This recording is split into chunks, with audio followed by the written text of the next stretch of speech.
Hi everyone. आज की इस वीडियो में हम बात करने वाले हैं, अगर आप दिल्ली यूनिवर्सिटी से part time foreign language course करना चाहते हो 2025 में, तो इनका क्या प्रोसेस होता है और एलिजिबिलिटी क्राइटेरिया, एडमिशन क्राइटेरिया किस तरह का रहता है, फीस स्ट्रक्चर, वो सब चीज़ें इस वीडियो के अंदर हम डिस्कस करेंगे। दोस्तों, सबसे पहले बेसिक से शुरुआत करते हैं। ये जो कोर्सेज हैं ये पार्ट टाइम कोर्सेज होते हैं और हर एक इंडिविजुअल के लिए ये कोर्स ऑफर किए जाते हैं। यहाँ पे सर्टिफिकेट, डिप्लोमा और एडवांस डिप्लोमा लेवल पर ये कोर्स करे जाते हैं और पहले आपको ऑब्वियसली सर्टिफिकेट करना पड़ेगा, फिर डिप्लोमा और फिर इसके बाद एडवांस डिप्लोमा कोर्स करना पड़ेगा। ये जो कोर्सेज हैं दिल्ली यूनिवर्सिटी के अलग अलग जो अफिलिएटेड कॉलेजेस हैं वहीं पे करवाए जाते हैं। इन कॉलेजेस में क्लासेस लेना मैंडेटरी होती है। कुछ 65 से 70% अटेंडेंस इसमें मैंडेटरी होती है। क्लासेस इन कोर्सेज की, चूंकि ये पार्ट टाइम कोर्सेज हैं, तो या तो हफ्ते में 2 दिन या 3 दिन क्लासेस लगती हैं। कुछ कॉलेजेस में वीकेंड में क्लासेस लगती हैं और कुछ कॉलेजेस में वीकडेज में क्लासेस लगती हैं।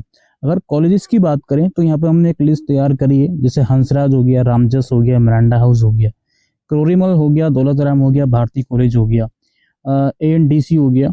इसके अलावा Shri Venkateswara, Saint Stephen, Satyawati, Shyamlal, HDB Khalsa, Shri Guru Gobind Singh college of commerce, Lakshmibai, Deendayal Upadhyaya, Ramlal Anand, CVS हो गया, केशव महाविद्यालय, माता सुंदरी, और इसके अलावा भी कुछ और कॉलेजेस हो सकते हैं जो ये कोर्सेज ऑफर करते हैं। अगर बात करें इसकी एलिजिबिलिटी क्राइटेरिया की, आप अगर सर्टिफिकेट प्रोग्राम करना चाहते हो किसी भी लैंग्वेज में, जैसे फ्रेंच, जर्मन या कोई और लैंग्वेज में, तो 12th पास आपने करा होना चाहिए इंग्लिश सब्जेक्ट के साथ 50% मार्क्स के साथ।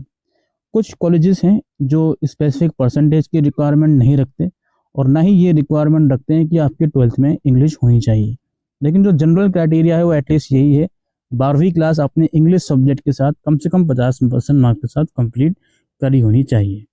अगर आप डिप्लोमा करना चाहते हो तो कंसर्न लैंग्वेज में आपके पास सर्टिफिकेट होना चाहिए, DU का या किसी और रिकॉग्नाइज इंस्टीट्यूट का। और वहीं अगर आप एडवांस डिप्लोमा करना चाहते हो तो ऑब्वियसली कंसर्न लैंग्वेज में डिप्लोमा आपके पास होना चाहिए, DU का या फिर किसी और रिकॉग्नाइज इंस्टीट्यूट का। एडमिशन क्राइटेरिया की बात करते हैं। जो सर्टिफिकेट लेवल कोर्सेज होते हैं इसमें जो एडमिशन है वो सिर्फ मेरिट बेस पे होते हैं, 12th क्लास के मार्क्स के बेसिस पर। आपके बेस्ट 5 मार्क्स कंसिडर करे जाते हैं, उसी के बेसिस पर इसमें एडमिशन होते हैं। और जो डिप्लोमा में एडमिशन लेना चाहता है उसका क्राइटेरिया ये है कि अगर आपने कंसर्न लैंग्वेज में जो सर्टिफिकेट है वो DU से करा है तब तो आपका एडमिशन मेरिट बेस पे होगा। और अगर आपने कंसर्न लैंग्वेज में सर्टिफिकेट जो है किसी और इंस्टीट्यूट से करा है या DU से करा है लेकिन आपका गैप ईयर है, तो उस कंडीशन में एंट्रेंस देना होगा। यहाँ पर एक एक्सेप्शन है, कुछ कॉलेजेस हैं जो डिप्लोमा लेवल में जो एडमिशन है वो मेरिट पर ही लेते हैं, चाहे आपका सर्टिफिकेट किसी और इंस्टीट्यूट का भी हो। तो इसमें कॉलेज टू कॉलेज ये जो चीज़ें हैं वो डिफ्रेंशिएट कर सकती हैं। एडवांस डिप्लोमा की बात करें तो एडवांस डिप्लोमा में भी कंसर्न लैंग्वेज में अगर डिप्लोमा DU का है तब तो आपका एडमिशन मेरिट बेस पर होगा। और अगर कंसर्न लैंग्वेज में डिप्लोमा किसी और इंस्टीट्यूट का है या इवन DU का ही है लेकिन गैप ईयर है, तो ऐसी सिचुएशन में आपको एंट्रेंस देना होगा। यहाँ भी एक्सेप्शन हो सकती है, कुछ कॉलेजेस एडवांस डिप्लोमा में भी एडमिशन सिर्फ मेरिट बेस पर ही देंगे, चाहे आपका डिप्लोमा कंसर्न लैंग्वेज में DU का है या किसी और इंस्टीट्यूट का भी है। इसके अलावा डॉक्यूमेंट्स की बात करते हैं। कुछ बेसिक से डॉक्यूमेंट की आपको ज़रूरत पड़ती है, लाइक 10th 12th की मार्कशीट हो गई, और अगर जिस भी लैंग्वेज में आप अप्लाई कर रहे हो, जिस भी लेवल पे, उसके हिसाब से सर्टिफिकेट या डिप्लोमा का सर्टिफिकेट हो गया। कुछ कॉलेजेस कैरेक्टर सर्टिफिकेट की भी डिमांड कर देते हैं, पासपोर्ट साइज फोटोग्राफ हो गया। जो कैंडिडेट अपीयरिंग होते हैं वो भी इसमें अप्लाई कर सकते हैं। कॉलेज वगैरह जो है टाइम देता है प्रॉपर आपके डॉक्यूमेंट को प्रोवाइड करने का। एडमिशन फॉर्म और प्रोसेस की बात करते हैं। दोस्तों, इसके जो एडमिशन फॉर्म है वो जून से जुलाई के बीच रिलीज होते हैं, अलग अलग कॉलेजेस द्वारा अपनी वेबसाइट पर वो लोग फॉर्म निकालते हैं। आपको उनकी वेबसाइट रेगुलर इंटरवल पे चेक करती रहनी है, जून से जुलाई के मंथ में उन्हीं की वेबसाइट पर जाकर आपको ऑनलाइन फॉर्म भरना होगा। कुछ कंडीशन में देखा गया है कुछ कुछ कॉलेजेस जो हैं वो फॉर्म ऑफलाइन भी निकालते हैं, लेकिन ये 100 में से 95 कॉलेज अगर हैं तो वो ऑनलाइन फॉर्म ही इसका निकालते हैं, ऑनलाइन ही आपको अप्लाई करना होता है।